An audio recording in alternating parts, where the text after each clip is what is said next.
در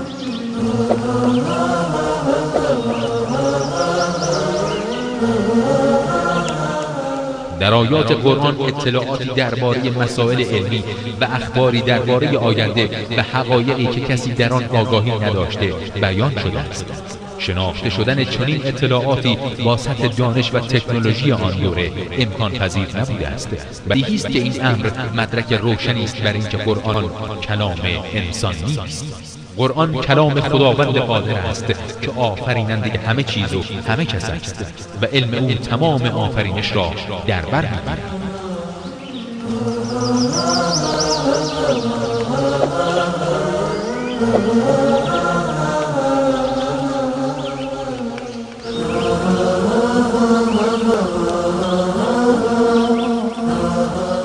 مرحبا صد مرحبا بر این کلام مستعان، صوت قرآن کرد منور تا قیامت این جهان. آن کلام سرمدی که نور قلب مؤمن است، حکم قرآن را به گوش دل شنو ای نوجوان.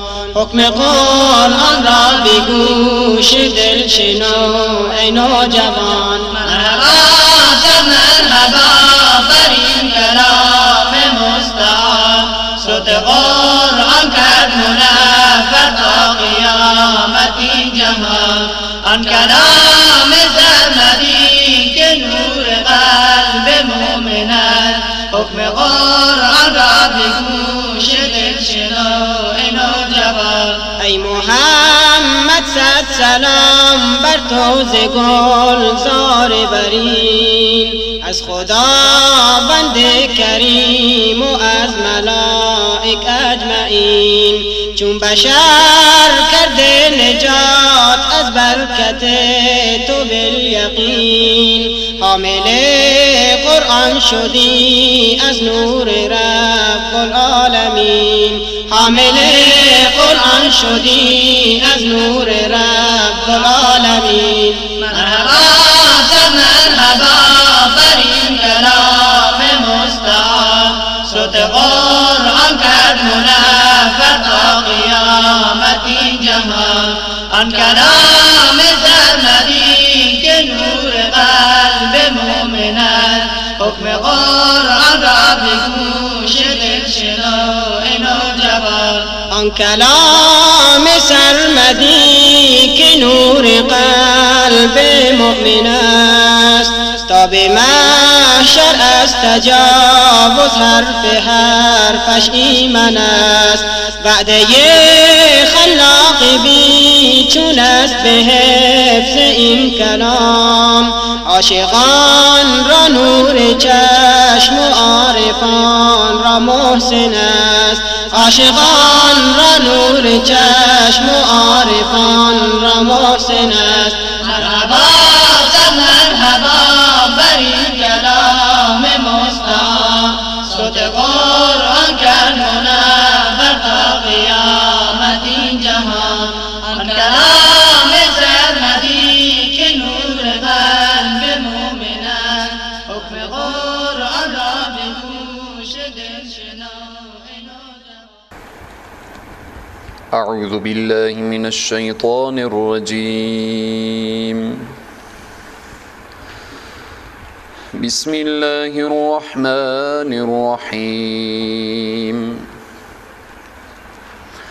يا أيها الناس اعبدوا ربكم الذي خلقكم والذين من قبلكم لعلكم تتقون. الذي جعل لكم الأرض فراشا والسماء بناء وأنزل من السماء ماء فأخرج به من الثمرات رزقا لكم فلا تجعلوا لله أندادا وأنتم تعلمون. وإن كنتم في ريب مما نزلنا على عبدنا فأتوا بسورة من مثله وادعوا شهداءكم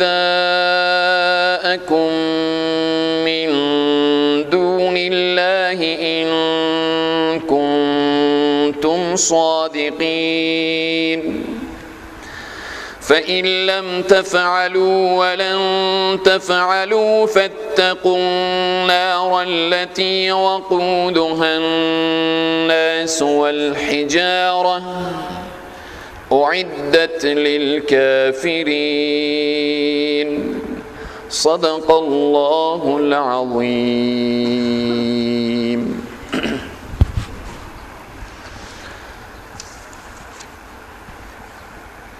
الحمد لله رب العالمين والصلاة والسلام على رسوله محمد وعلى آله وأصحابه أجمعين. خدمت برادران عزیز و بزرگوار، بزرگان، سفیدان، جوانان و نوجوانان عزیز، خواهر و برادر، السلام علیکم و رحمت الله تعالی و برکاته. در جلسه گذشته مقدمات یا مقدمه ارتباط به متقین و منکرین و منافقین اشارات مختصر شد. الله سبحانه و تعالی در ابتدای قرآن عظیم الشان اوصاف متقین را بیان کرد.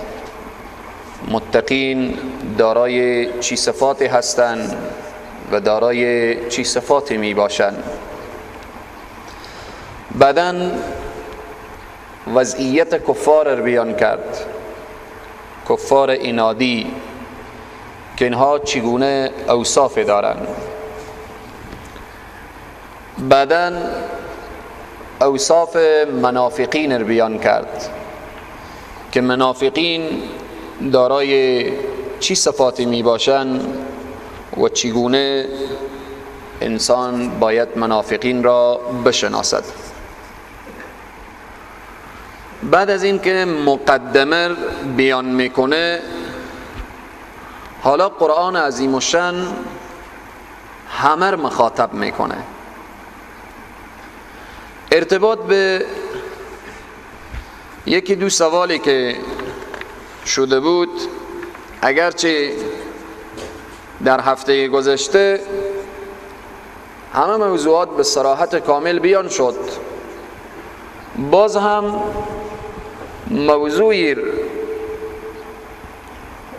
دوستا و عزیزان سوال کردن که آیا کسی که دشمنی با صحابه داشته باشد از جمله کدام منافقین هست؟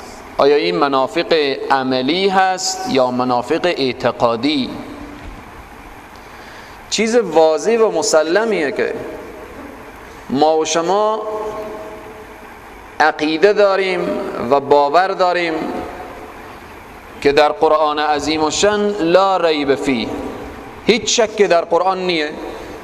این عقیده ما هست و ایمان ما هست و قرآن عظیم الشان هم تعریف و توصیف صحابه کرده و کسی که اصحاب پیامبر اکرم صلی الله علیه و سلم را سب بلند داشته باشه، توهین داشته باشه، یقینا که عین منافقین صدر اسلامه.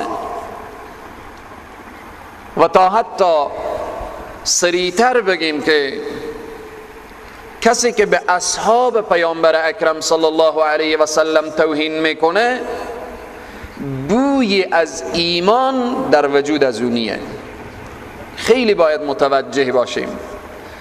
کسی که به صحابه پیامبر، به ابوبکر و عمر و عثمان و علی و سایر صحابه رضوان الله علیهم اجمعین، کسی که توهین کنه، بویی از ایمان در وجود از او پیدا نمیشه. بزرگا منافق را مثال زدن به خمیر، مؤمن را مثال بیان کردن به سنگ. سنگ هیچ وقت خم نمیخوره. هر قدر سنگ فشار بدیم سنگ خم نمیخوره.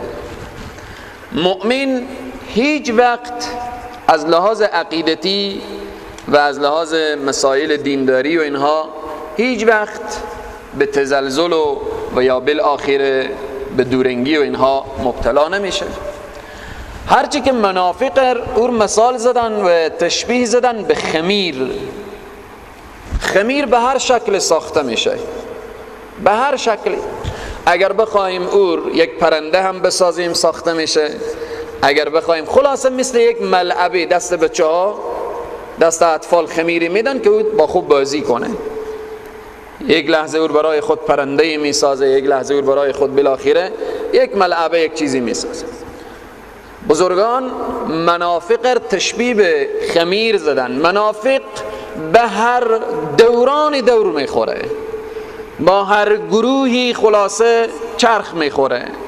منافق با کافر هم که روبرو بشه مشکلی نداره، با مسلمان هم که روبرو بشه مشکلی نداره.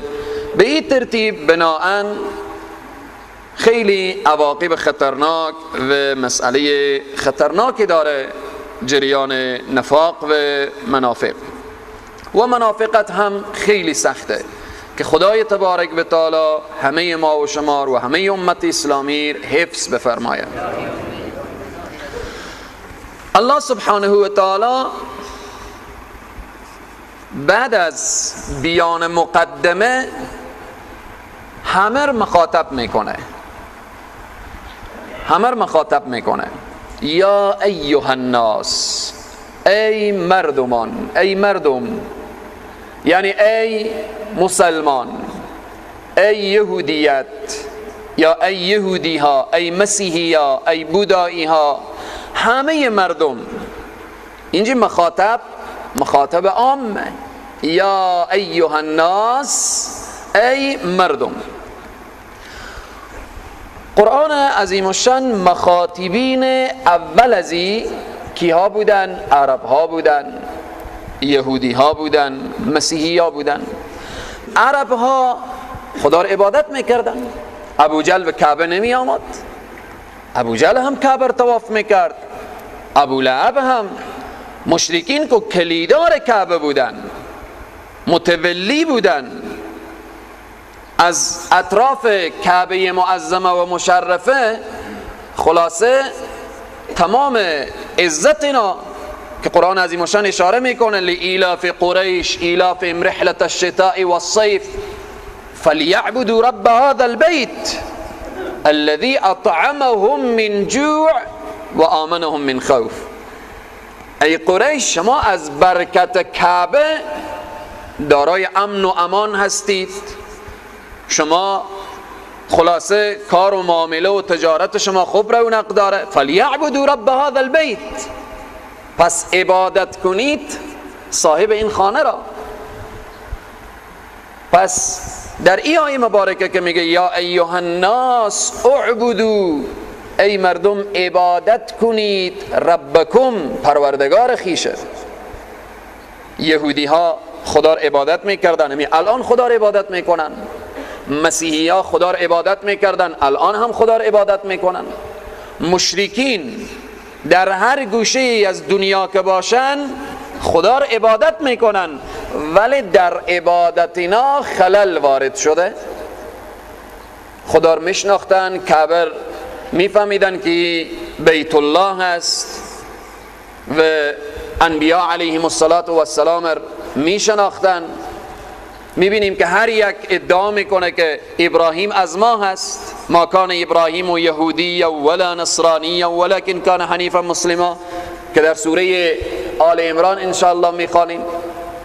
پس در اینجا الله سبحانه و تعالی که مخاطب میکنه و اولین مخاطب قرآن هم عربها و مسیحی ها و یهودی ها بودن، باز هم میگه اعبدوا ربکم، عبادت کنید.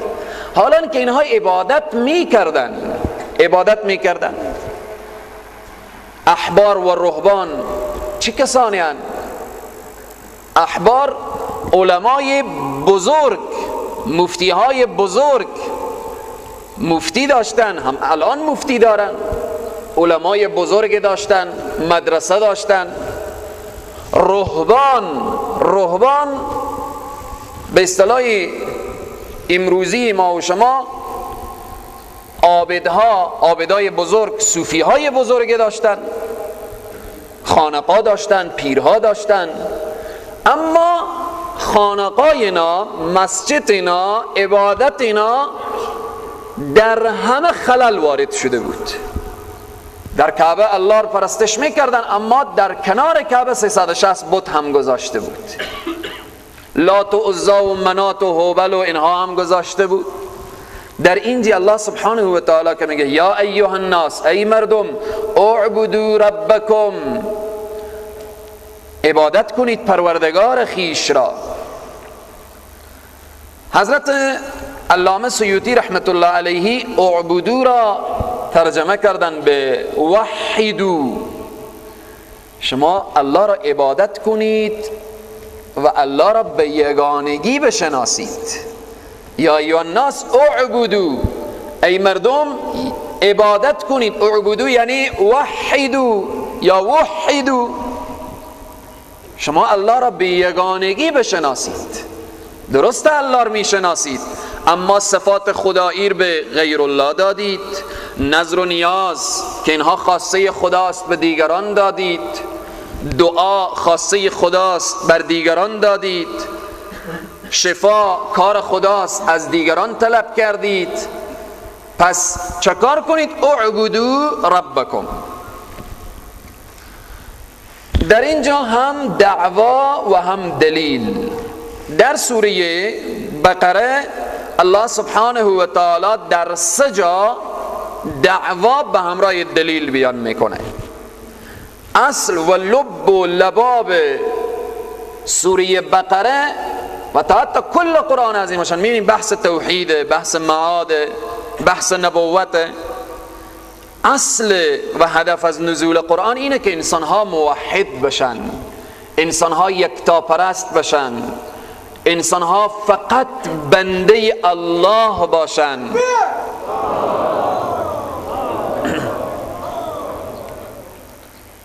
در این اولین مرحله دعوا اعبدو، بعدا دلیل بیان میشه. چرا الله را عبادت کنیم، چرا به یگانگی بشناسیم، دلیل بیان میشه. در جز دوم باز اشاره میکنه الهکم اله واحد، این دعوایه. بعدا باز دلیل بیان میشه ان فی خلق السماوات والارض واختلاف اللیل والنهار. در جز سوم باز الله سبحانه تعالی اشاره داره الله لا اله الا هو الحی القیوم. اصل و هدف و مرام و مقصود این سوره بیان میشه که عبارت از توحید هست. اعبدو، عبادت کنید پروردگار خیش را. یعنی چی؟ یعنی وحدو، به یگانگی بشناسید.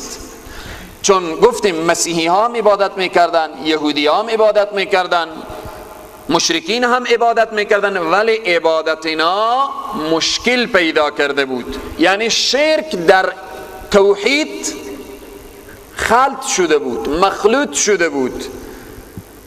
در جلسه گذشته اشاره کردیم که قلب یک ظرفه، توحید به منزله شیره، شرک به منزله ادراره. نمیشه که شیر و ادرار در یک ظرف جمع بشه. در قلب انسان یا باید توحید و یکتاپرستی باشه، یا نعوذ بالله من ذالک کفر و شقاوت و بدبختی باشه. چنین نمیشه که انسان هم موحد باشه و هم نعوذ بالله من ذالک مشرک باشه. پس باید به طور خلاصه و فشرده شرک رو بفهمیم. شرک بدون نوعه، یک شرک اعتقادیه، یک شرک عملیه. شرک اعتقادی و شرک عملی. شرک اعتقادی مثل شرک یهود و نصارایه. وقالت اليهود عزير ابن الله وقالت النصارى مسیح ابن الله. یهودی ها میگن که عزیر بچه خدایه و مسیحی ها میگن که عیسی پسر خدایه. این شرک اعتقادیه. ولی شرک عملی مثل مشرکینی که شرکی که عرب داشتن. چگونه؟ نظر و نیاز با بت میکردن. گوسفندی که میکشتن، گوی که میکشتن، ایر به نام عزا، به نام هبل یا هبل، به نام لات و به نام بت‌های مختلفی که داشتن ایر نظر میکردن. به همین ترتیب الله سبحانه و تعالی در سوره حج میفرماید لن ینال الله لحومها ولا دماؤها ولکن ینال التقوى.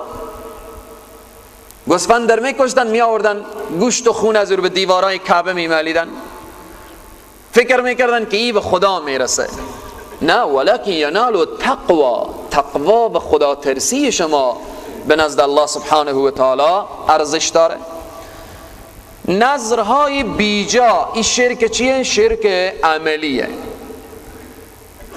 از اینا که پرسانم میکردیم، وقتی که پرسان میشد از مشرکین شما چرا از این بت‌ها کمک میخواییم؟ چرا نظر و انهار به بت‌ها میدیم؟ چرا چنین میکنیم؟ خلاصه میگفتن ما نعبدهم، ما اینا رو عبادت نمیکنیم الا لیقربونا الی الله زلفا، تا اینا رو وسیله میجوییم، اینا وسیله میشن. ما که رو نداریم، آبرو نداریم به پیشگاه الله، اینا وسیله میشن. چقدر اعتقاد و باور خرافاتی، در حالتی که ذات اقدس الهی به تک تک بندگان خو شماره داده که هر لحظه، هر ساعت، هر ثانیه، نیم روز، نیم شب، هر وقتی که خلاصه تو درگاه ما را در بزنی ما جواب تو رو میدیم. فذکرونی اذکرکم، شما من یاد کنیم من شما رو یاد میکنم. و اذا سألك عبادی عنی فإنی قریب، من نزدیکم، اجیب دعوت الداء اذا دعانی فلیستجیبوا لی ولیؤمنوا بی لعلهم یرشدون. پس بناهن اینها این دلیل میگرفتن که ما نعبدهم الا لیقربونا الی الله زلفا، ما اینا فقط به خاطر تقرب چه کار میکنیم؟ ما عبادت میکنیم. علما میفرمایند که بعضی از انسانها در شرایط کنونی و در این عصر و در این قرن 14 و در این قرن پیشرفت و در این قرنی که عقلها خلاصه چقدر رشد کرده، اما شرک بعضی از انسانهای امروزی از شرک مشرکین صدر اسلام هم غلیظ‌تره، تیره‌تره. چرا؟ به خاطر چی؟ آیه قرآن اشاره میکنه. آیه مبارکه وضعیت مشرکین دوران جاهلیت رو بیان میکنه. فاذا ركبوا في الفلك دعوا الله مخلصین له الدین. هنگامی که مشرکین به کشتی سوار میشدن، کشتی میفتاد به موجهای متلاطم، کشتی در حالت غرق شدن بود، یعنی مشرکین مواجه میشدن به مشکلات. وقتی که مشکلات سختی به سر مشرکین می آمد، دعوا الله مخلصین له الدین، همه بت‌ها رها میکردن، تمام لات و عزا و منات اینا را همه رها میشد، چنگ میزدن به خدای یگانه که ای خدا تو ما را نجات دی. ما میفهمیم که این بت‌ها کاری کردن نمیتونه، ما میفهمیم که اینا سنگه، ما میدانیم که اینها هیچ اقتداری از خود نداره، اختیاری نداره. و مجردی که خدا اینا رو نجات میداد، فلما نجاهم الی البر اذا هم یشرکون، وقتی که خداوند اینا رو نجات میداد از بحر می آورد به بر، به خشکی، چه کار میکردن؟ اذا هم یشرکون، باز خدا فراموش میکردن و باز میدویدن طرف بتها. این وضعیت مشرکین صدر اسلام و دوران جاهلیت. بعضی از علما میفرمایند، میگن انسانهای امروزه وقتی که به مشکل میفته، به مشکل گرفتار میشه، چه کار میکنن؟ بعضی انسان ها میبینیم که خدا رو فراموش میکنن، چنگ میزنن به مخلوق، به غیر الله. خیلی جالب واقعا. همیشه بارها و بارها گفتیم که دوستان خدا دوستان خدایند. اشاره کردیم در جلسه اول، توهین یا در جلسه گذشته بود، توهین به دوستان خدا، استهزای دوستان خدا، بی‌حرمتی به دوستان خدا، بی‌حرمتی به ذات اقدس الهیه. اما باید این متوجه باشیم که بعض انسان ها، مثلا خواجه انصار قدس الله سره العزیز، یکی از اولیای خدا، یکی از مفسرین، یکی از عرفا، از شخصیت های بزرگ، بعضی انسان ها رو میبینی با مجردی که به مشکل دوچار میشه فوراً خور به زیارت میرسانه و امی قلفر محکم داره و فریاد میزنه فقط تو ای خواجه مشکل من حل کن. این خیلی مهمه. هیچی از فکر من نمیره یک تراوت هم بشه برای دوستان. یکی از بزرگوارای همین منطقه خداوند غرق رحمت کنه فوت کرد.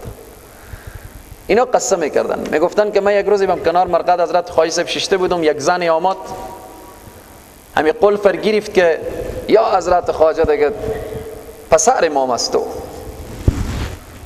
میگن این 3-4-5 دفعه که همیت فریاد زد که پسر امام پسر امام.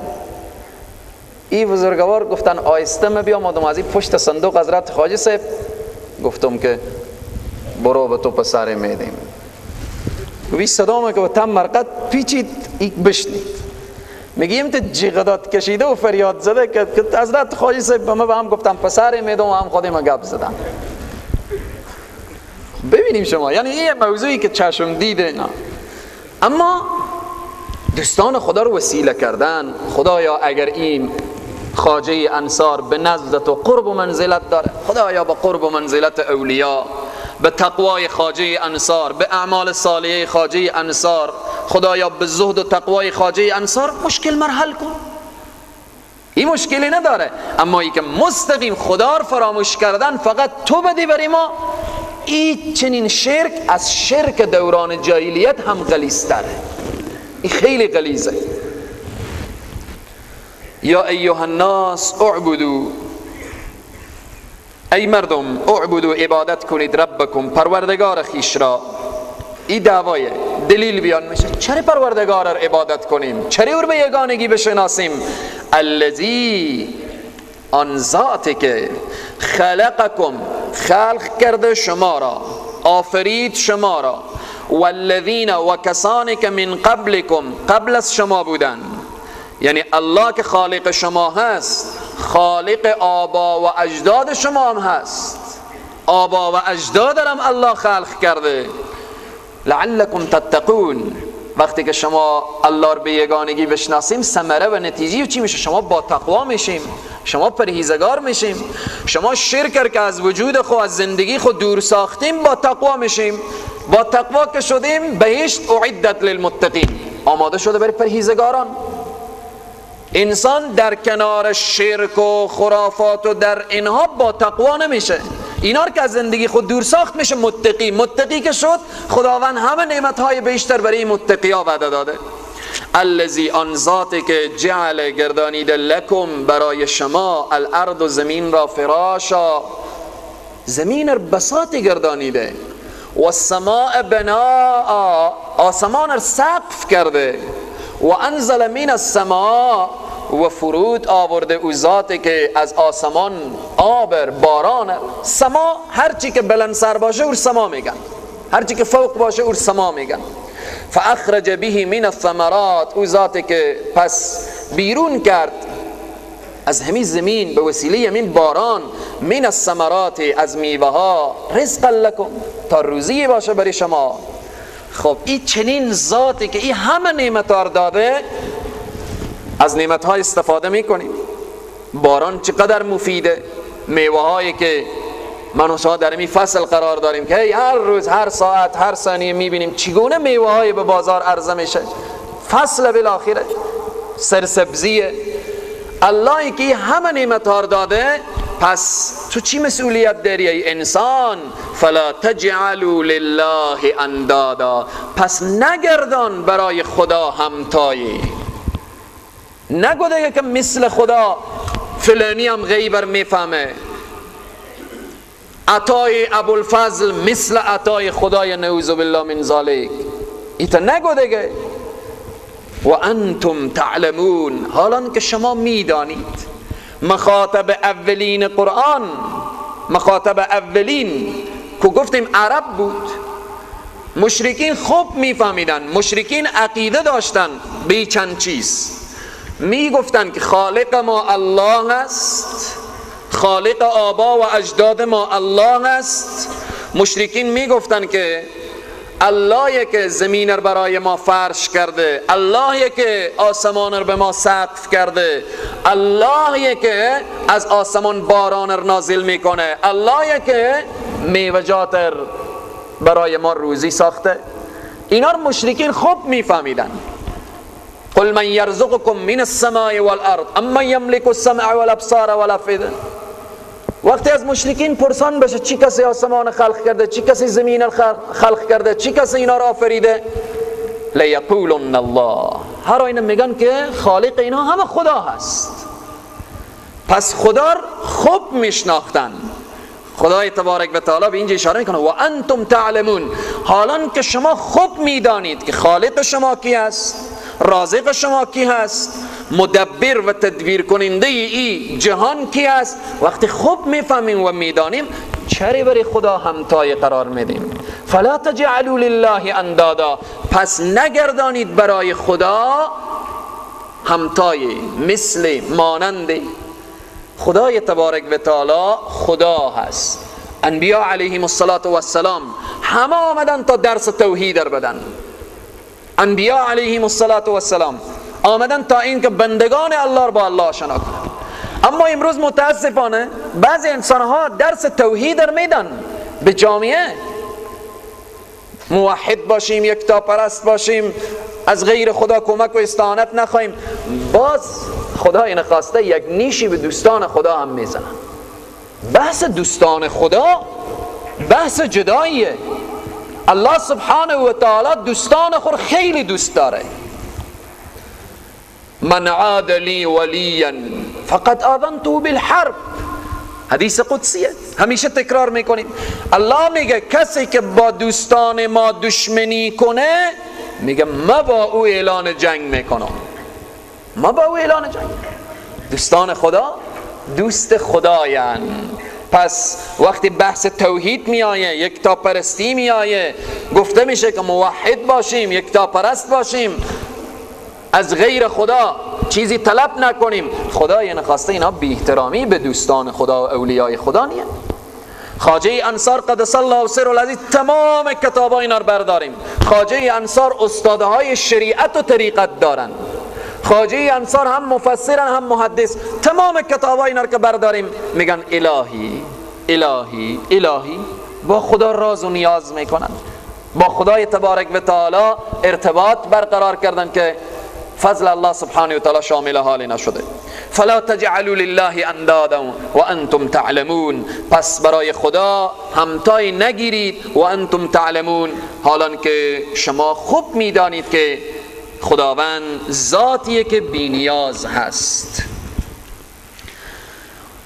بعد از این آیه مبارکه یک شبهه مشرکین وارد کردن که الله سبحانه و تعالی جواب میده.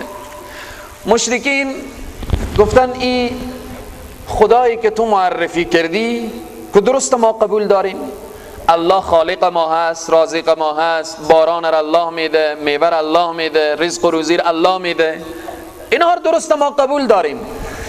ولی گفتن ای محمد ما خود تو رو قبول نداریم، قرآنی که تو آوردی ما قبول نداریم. به خاطر چی؟ تو رفتی قرآن شاید تصنیف کرده باشی، شاید چند نفر جمع کرده باشی و بالاخره کتاب اینجا مشرکین یک شبهه وارد کردن. ما گفتن الله را قبول داریم، الله سبحانه و تعالی خالق ما، رازق ما همه هست، ولی تو را قبول نداریم، قرآن را قبول نداریم، کتابی که به دست داری قبول نداریم.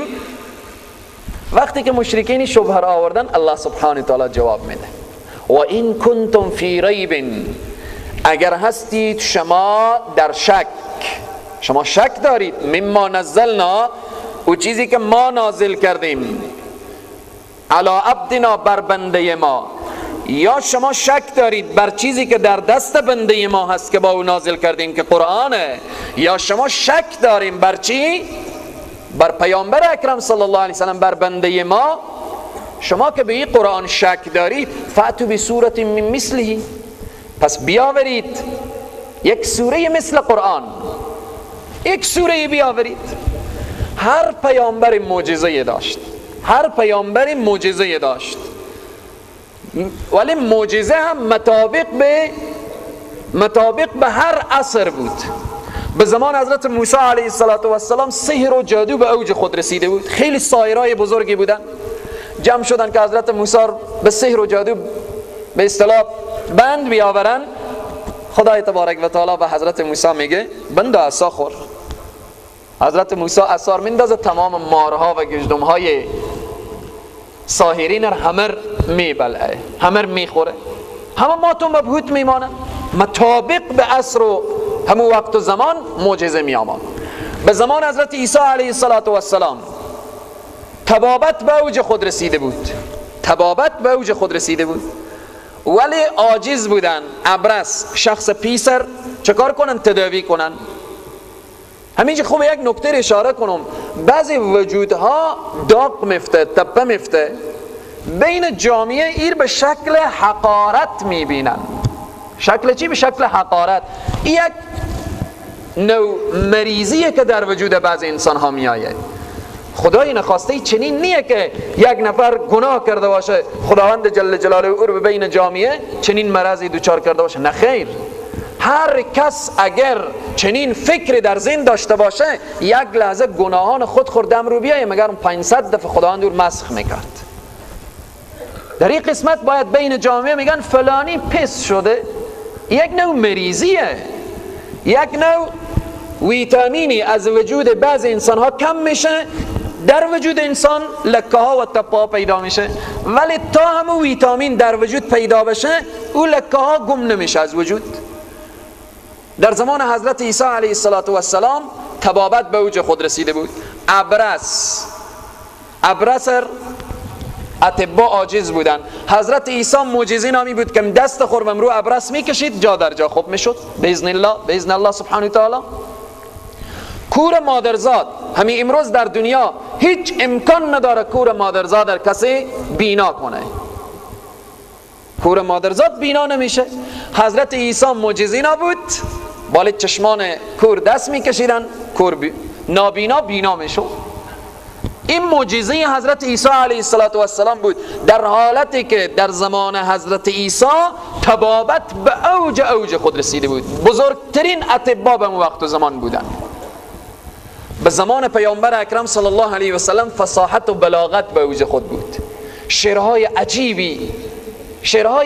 عجیبی به صدر اسلام و به عصر نبی کریم صلی الله علیه و سلم عرب می سرودن.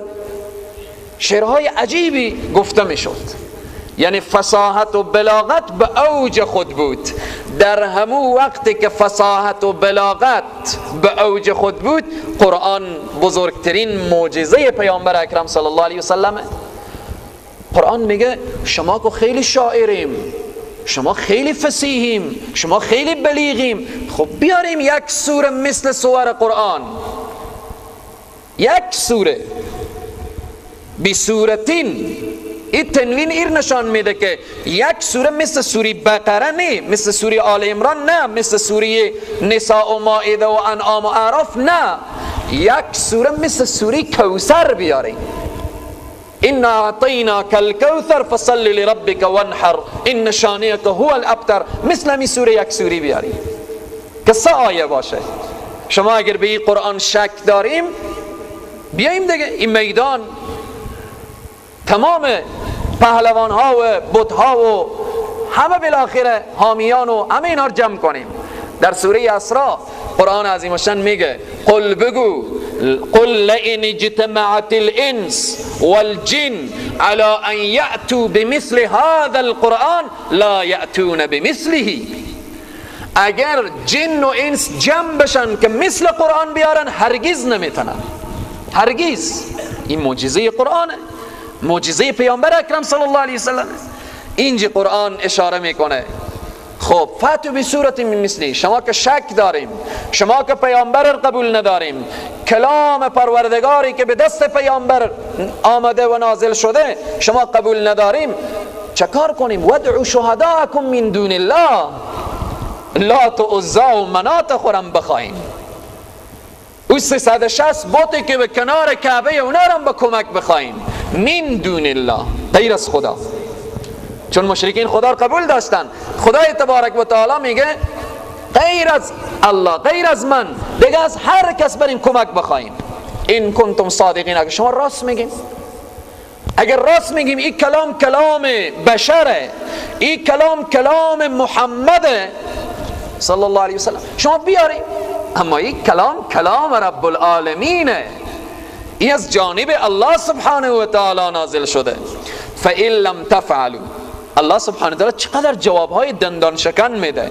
فإن لم تفعلوا، اگر چنین نکردید، اگر چنین نکردید، یعنی مثل قرآن نیاوردید، یک سوره یک آیه، چکاره؟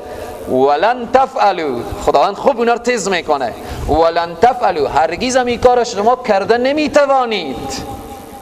ببینیم چقدر جالب. فإن لم تفعلوا، اگر شما چنین نکردید و هرگز هم نمیتوانید، پس منکرین قرآن جایگاه خود کجا بدانن که قرآن را قبول ندارن، پیامبر را قبول ندارن؟ الله میگه فاتقوا النار، پس بترسید از آتشی که وقودها الناس، آتشگیری از او الناس مردمانند، والحجاره و سنگهای. خب این آتش به کی آماده شده؟ اعدت للکافرین. منکر قرآن کافره دیگه، منکر پیامبر کافره. اول اشاره کردیم یهودی‌ها چقدر عبادت میکنن، مسیحی‌ها چقدر عبادت میکنن. یهودی‌ها خیلی عبادات شاقی دارن، خیلی عبادت میکنن، ولی کافرن. یهود و نصارا کافره. چرا؟ خاطر که منکر قرآنه، منکر پیامبر اکرم صلی الله علیه و سلم. خب این آتش، این جهنمی که آتشگیری از او انسانهای، والحجار سنگهای، اعدت للکافرین، این آماده شده برای کی؟ برای کفار. جهنم اصلا برای مسلمان آماده نشده. این که خود مسلمان زمینه رفتن جهنم رو به خود فراهم میکنه، اختیار خور داره، اما در اصل جهنم مال کفاره، جهنم جایگاه کفاره، جهنم اختصاص داده شده برای کفار، برای منکرین انبیاء علیهم السلام و برای منکرین قرآن و اینها. وقتی که میگیم قرآن معجزه، قرآن معجزه، به طور خلاصه و فشرده بعضی ویژگی های قرآن رو بیان میکنیم، ویژگی هایی که قرآن داره. چرا نمیتونن مثل قرآن یک سوره بیارن؟ خب این ویژگی ها داره، این معجزه، این کلام پروردگار عالمه. ویژگی اول اعجاز قرآن چیه؟ این که پیامبر اسلام امی بودن. رسول معظم اسلام خطخوان و خطنویس نبودن. این بزرگترین اعجاز قرآن همینه. اگر میگن این پیامبر از پیش خود ساخته، که پیامبر صلی الله علیه و سلم نه خط خوانده یاد داشتن و نه خط نوشته، امی بودن. در قرآن هم که امی گفته شده، امی یعنی چی؟ یعنی به اصطلاح ما و شما کسی که سواد نداشته باشه. اما اینجا یک سوالی میایه که این رحمت للعالمین پیامبر، رهبر مسلمان ها بی سواد بودن، خطخوان و خطنویس نبودن. اینه که میگه نگار من به مکتب نرفت، نگار من به مکتب نرفت و خط ننوشت، به غمزه مسئله آموز 100 مدرس شد. تمام حوزه های علمی دنیا چه کار میکنن؟ میگن فارغ التحصیلان فلان حوزه فلانی دوره حدیث کجا خواندی؟ دوره حدیث اقوال کینه؟ اقوال پیامبر اکرم صلی الله علیه و سلم.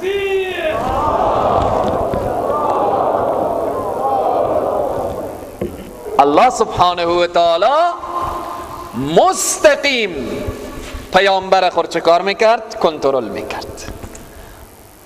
الهام در قلب پیامبر صلی الله علیه وسلم، وحی باز بود. قرآن وحی چیه؟ وحی جلی. احادیث پیامبر صلی الله علیه وسلم وحی خفی. و ما ینطق عن الهوا ان هو الا وحی یوحى. پیامبر از پیش خود چیزی نمیگفت مگر با وحی میشد. پس این ویژگی اول اعجاز قرآنه که پیامبری که امی ای کتاب بری و نازل شده، پیامبری که امی جوامی الکلم گفته شده.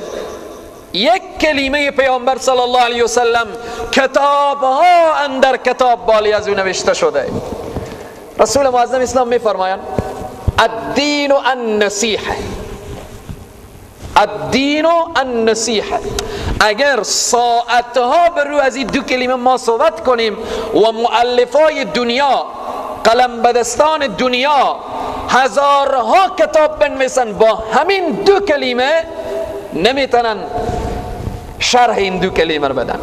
هکذا تمام اقوال رسول معظم اسلام صلی الله علیه وسلم، چون اونها هم وحی خفیه. پس این ویژگی اول، این که پیامبر اسلام امی بودن، جای درس نخواندن. قرآن با چنین فرد نازل میشه. روز اول اشاره کردیم قرآن تصنیف نیه، قرآن تألیف نیه. پشت هر قرآنی که برداریم و نگاه کنیم نوشته نیه مؤلف یا مصنف فلانی، نه، این تنزیله. و انه لتنزیل رب العالمین. این نازل شده از جانب رب العالمین، از جانب پروردگار عالم. ویژگی دوم اعجاز قرآن، عرب فصاحت و بلاغت عجیبی داشتن ولی نتوانستن مثل قرآن یک سوره بیارن. عرب خیلی فصیح بود، خیلی بلیغ بود، خیلی فصاحت و بلاغت داشت ولی نتوانستن مثل قرآن یک سوره هم بیارن. ویژگی سوم اعجاز قرآن، قرآن از غیب و حوادث آینده خبر میده. هیچ کتابی نیه که از غیب بگه، ولی قرآن که از حوادث آینده که چه کار میشه قرآن خبر میده. خبر داد الف لام میم غلبت الروم، جنگ فارس و روم قرآن خبر میداد و خبر داد و چنین هم شد. ویژگی چهارم اعجاز قرآن، احوال امتها و ملتهای گذشته بیان میکنه. از آینده که خبر میده یک طرف، از گذشته بیان میکنه. این اعجاز قرآنه. در بعضی از کتاب ها می‌نویسه میگه مشرکین هم مثلا یک سوره مثل سوره قرآن بسازن. وقتی که سوره الم تر کیف نازل شد، الم تر کیف فعل ربک چیه؟ الم تر کیف از فکر مرا علی الم تر کیف باصحاب الفیل. امروز سرم بخی به دور افتاد نمیفهم. یک سوره. بعد از این مشرکین چه کار کردن؟ خوب همه بشیشتن، فصیح و بلیغ و همه خلاصه کنار هم جمع شدن، مشوره کردن، فصاحت و بلاغت خور به کار انداختن. بعد از همه فصاحت و بلاغت و اینها گفتن ما هم یک سوره تیار کردیم، تن بفرماییم چی سوره؟ بیامدن گفتن که الفیل و ملفیل الخرطومه طویل. وقتی که این به کنار سوره فیل گذاشتن، به کنار از این خود اینا شرمیدن، خود اینا خجالت کشیدن. چی میگن الفیل و ملفیل الخرطومه طویل؟ یعنی چی؟ فکریه؟ اما فصاحت و بلاغت قرآن الم تر کیف فعل ربک باصحاب الفیل. چقدر زیبایه. الم تر کیف فعل ربک باصحاب الفیل القارعة ما القارعة. چقدر زیبا. خود مشرکین شرمیدن و بالاخره کاغذا خوربر داشتن رفتن، خجالت کشیدن.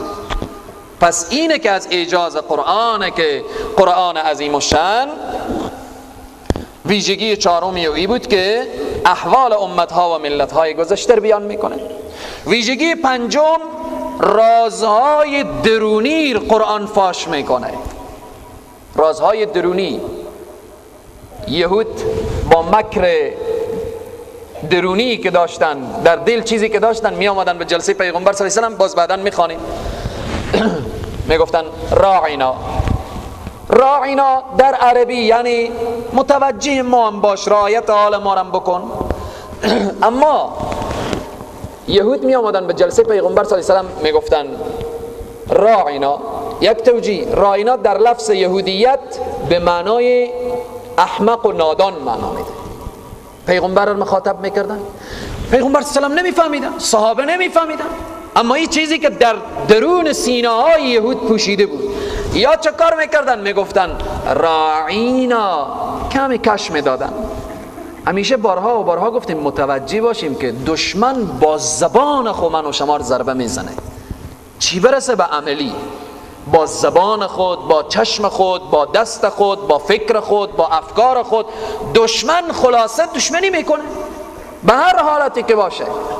این کش میکردن، میگفتن راعینا یعنی چی؟ یعنی ای چوپان ما. نمیفهمیدن. این در سینه یهود پنهان بود. پیغمبر صلی الله علیه و سلم نمیفهمیدن، صحابه قرآن رازهای درونی افشا میکنه. یا ایها الذین آمنو لا تقولوا راعنا. ای مسلمان ها دیگه شما نگیم راعنا و قولوا انظرنا. از این بگیم انظرنا که از این قسمت دشمن استفاده کرد، سوء استفاده کرد. یهود شرمنده شدن، منافقینی که اونجا می آمدن میشیشتن شرمنده شدن. این اجازه قرآنه که رازهای درونی چه کار میکنه؟ افشا میکنه.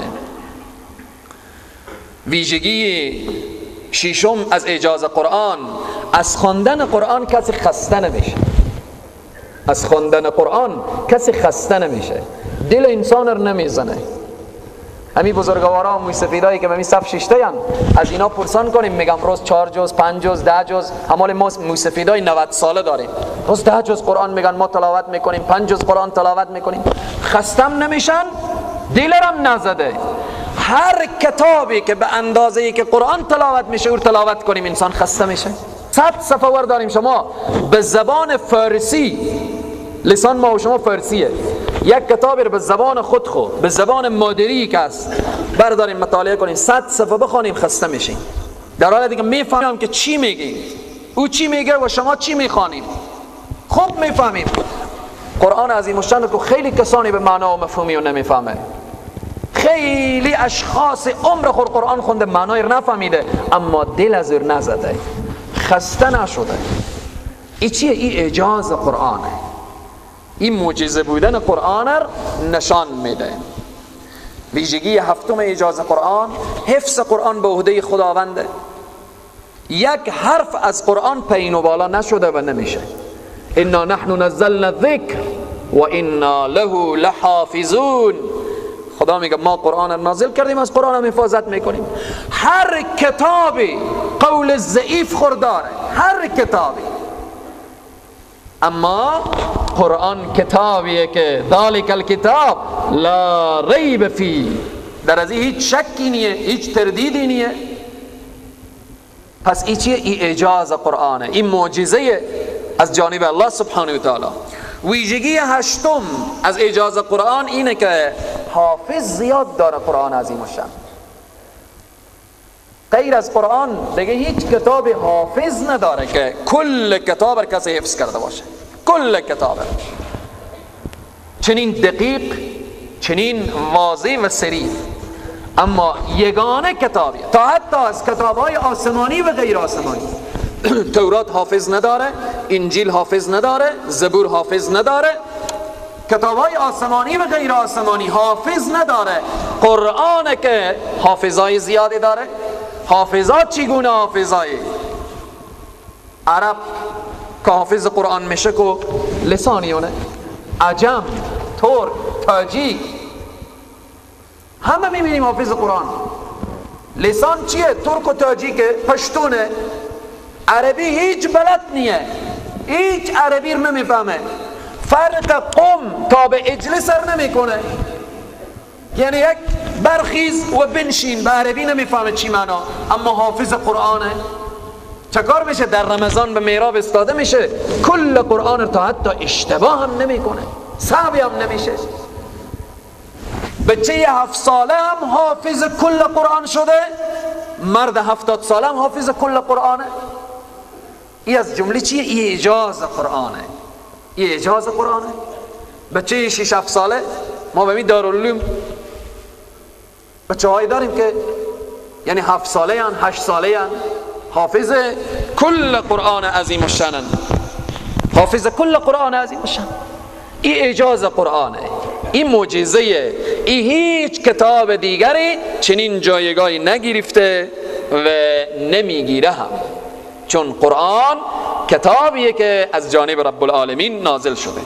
این به طور خلاصه و فشرده ارتباط به این که چرا مثل قرآن نمیتونن یک سوره بیارن، چون قرآن ویژگی های خاصی داره، قرآن ویژگی های گوناگونی داره که به طور خلاصه و فشرده 8 ویژگی بیان کردیم.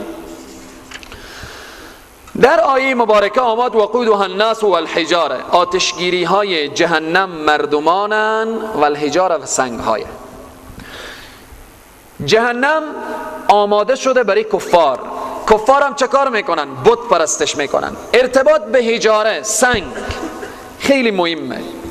به داخل یک خانه وقتی که آتش روشن میشه، اگه سنگ های به داخل او خانه در وسط آتش باشه که این سنگ ها هم سرخ بشه، چقدر واقعا عذاب چندین برابر میشه. ارتباط به حجاره، مفسرین میفرمایند که مراد مطلق سنگ. همراه کفار به داخل جهنم سنگ های که سنگ ها سرخه و بر پهلوهای جهنمی ها چسبیده.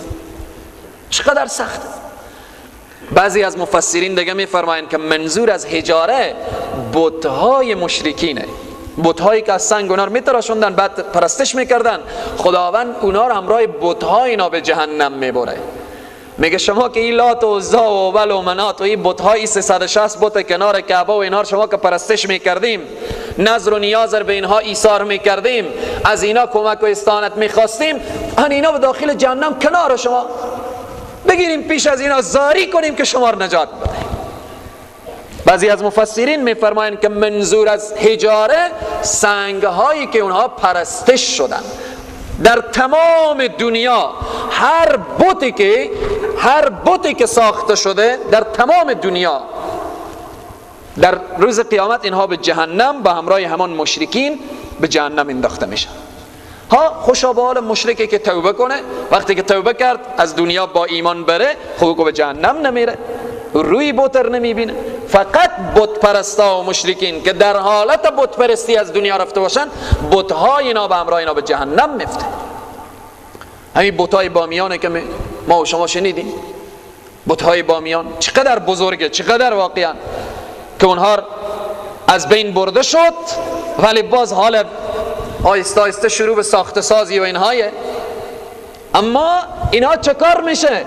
کسی که اینها رو پرستش کرده و پرستش میکنه همراهی از اینا در جهنم میسوزه. اما خدا نکنه که باز کسانی که اینا رو میسازه باز در کنار از اینا به جهنم باشه. این مهمه. پس بناهن خیلی باید متوجه باشیم که هر چیزی که انسان در دنیا او رو برای خود بتی قرار بده، خدای تبارک و تعالی امو سنگر که بتی باشه او رو به همراه او چه کار میکنه؟ میبره در جهنم. بعضی دیگه از مفسرین گفتن مراد از حجاره سنگ‌های کبریتیه. بسیاری از دوستا شاید دیده باشن بعضی سنگ‌هایی که اینها خودسوزه و مجردی که آتش به او برسه خود از او آتش تیار میشه، آتش زایه، آتش رو بالاخره شعله‌ورتر میکنه. بعضی از مفسرین میفرمایند که منظور از این حجاره سنگ‌های جهنم سنگ کبریتیه، سنگ‌های گازیه که این سنگ با سنگ دیگه بالاخره آتش میده و خود از او آتش تیار میشه و سنگ کبریتی خود از او آتشه. ولی این جهنم به کی آماده شده؟ اعدت للکافرین. این جهنم آماده شده برای کفار. حالت برای تو مسلمان، تو کسی که به قرآن شک نداری، قرآن را کلام پروردگار میگی، قرآن را قبول داری که در ازی لا ریب فی شکی نیه، ایمان آوردی، عمل صالح هم انجام دادی، نماز، جلسه درس، اینها عمل صالحه. همین نماز صبح که خواندیم عمل صالح، نماز جمعه می خوانیم عمل صالح، عصر و شام 5 وقت نماز، اینا عمل صالحه.